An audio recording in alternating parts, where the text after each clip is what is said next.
preface this video by saying that this isn't a look at me and all the fancy clothes I bought last year kind of thing.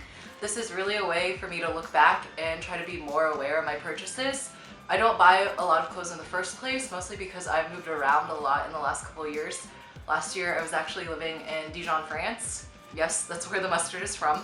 And I'm hoping to do some more moving around this year, which isn't exactly conducive to having a large wardrobe. And another reason I don't buy a lot of things is because I'm trying to be a more conscious consumer. I remember when it was pretty common to just buy things at Forever 21 and H&M and to go shopping as a social activity. That was something I did a lot myself back then. But over the past few years, I've been asking myself whether I actually will use whatever I'm buying in the long term and whether I can get what I need in a more sustainable way, like at thrift stores. I'm definitely far from perfect, and I do make slip-ups, as you'll see in the video, but I just want to be honest with myself and with you all about what it's like to try to make more sustainable clothing purchases. Now that that's out of the way, here's how I'm going to break things down in this video. I'm going to start with clothing items, then go on to shoes and accessories, and then finally go to running and fitness gear. If you don't know, I'm a pretty big runner. I wasn't sure if I should include my fitness gear in this video, but it is still technically clothes, so I'll be showing you that at the end. Also, if you guys notice some inconsistent backgrounds, it's because I filmed part of these shots while I was at my parents' for the holidays. I originally thought I was going to do a thrift haul plus the video you're seeing now of all the clothes I bought in a year, but then I realized that the thrift haul I did recently, even though it was pretty small, was basically half the clothes I bought last year, so I figured I'd just combine them into one, and so that's why you might see some background changes, just a heads up. So first up is this very trendy pair of overalls I got from Marshall's for $10. If you don't know what Marshall's is, the closest thing is TJ Maxx, and both are stores that usually sell nicer products that didn't sell elsewhere, whether it's clothes, skincare, or makeup. This is definitely not one of my more sustainable purchases, as I did buy this new. My mom is still pretty into shopping for fun, and I tagged along this trip just to look, but we all know how that ends up. I really like this piece since it's very comfy and the straps are pretty nifty since you can tie them yourself. I kind of justified this one to myself by saying I'd wear this for a long time, given how it's just plain navy, can be dressed up or down, and is a cool silhouette. I never thought a jumpsuit type thing would work with my athletic build, so I was excited to find that these overalls did fit and didn't make me drown. I will also say that purchases that aren't traditionally sustainable, like those from fast fashion brands, can actually become more sustainable if you make them last and wear them for a long time, which is what I plan to do with these overalls.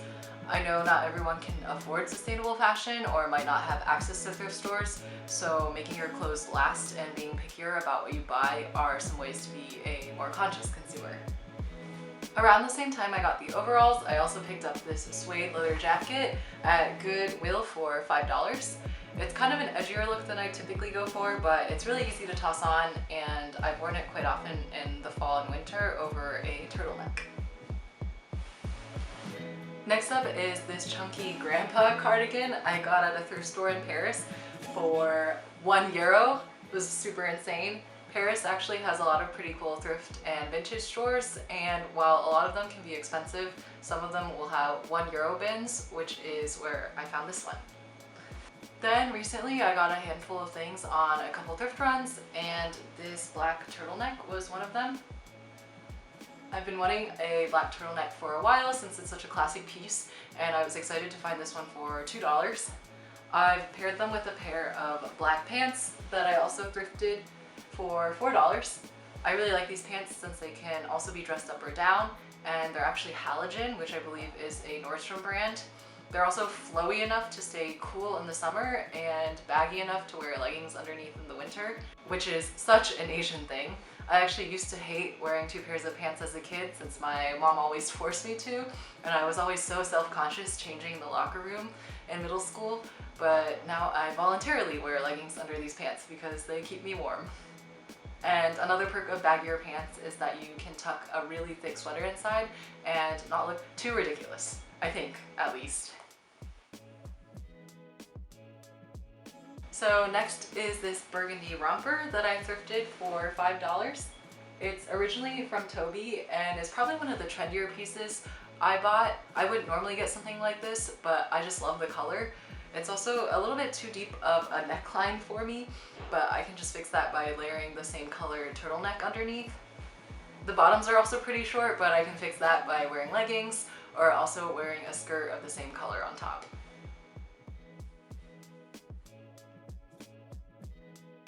So this last piece of clothing I got is this oversized vintage shirt that I thrifted for $4. It's Laura Tyler, and I mostly got it because of these gorgeous buttons. And unfortunately when I got it, one of the buttons up top was missing, but I just took one from the bottom and moved it up to the top. This shirt is pretty oversized, which makes it very difficult to eat at dinner parties, so I would not recommend wearing a shirt like this while trying to eat lots of food because you'll just get all the food on your sleeves. But because the shirt is pretty oversized, I knew from the start that I would want to tie the bottoms, and so it didn't matter to me if I needed to remove one of the bottom buttons to replace the top one.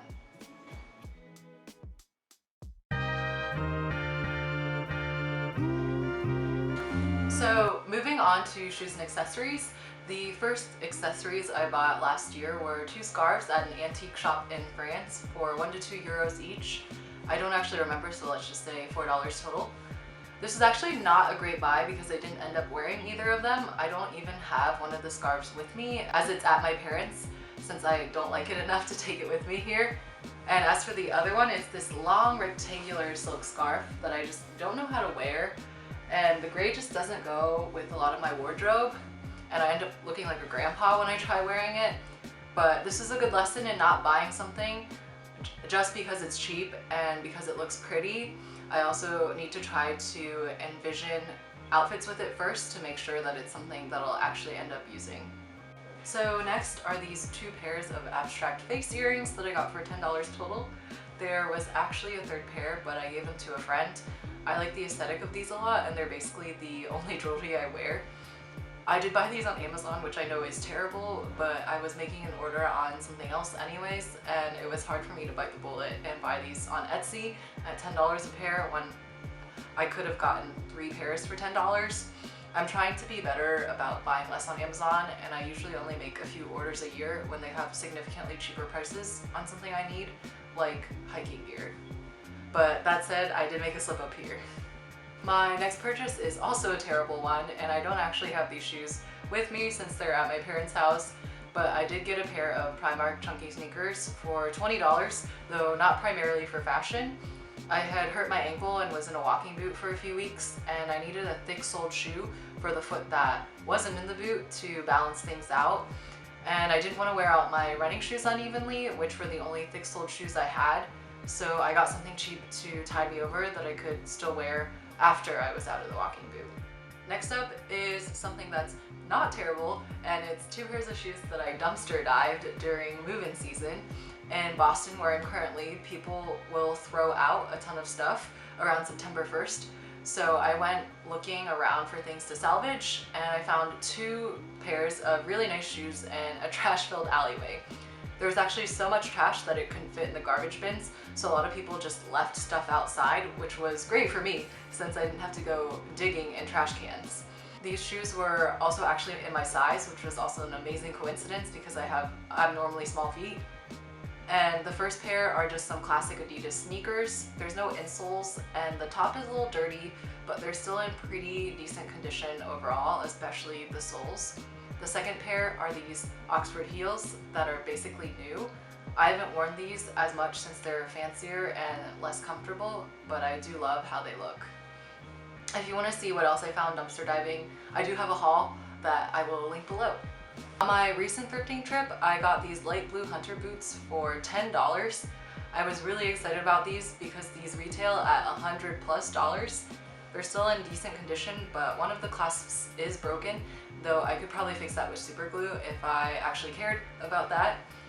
I've paired them with a matching color sweater that I thrifted a while back, but I actually got these boots to shovel the snow and not for aesthetic purposes, so I'll mostly be wearing these to shovel the snow. This last pair of shoes are these thrifted J. Crew leather flats made in Italy. They were only $4 and I just love the gold detailing and the ankle straps. This was an impulse buy though, and I'm not actually sure how I'd wear these since I don't have a lot of pink in my wardrobe anymore. I think they'd look really good with the white vintage shirt from earlier if I had some brown corduroy cropped pants to pair them with. And I'm still on the lookout for those in thrift stores. So wish me luck on that.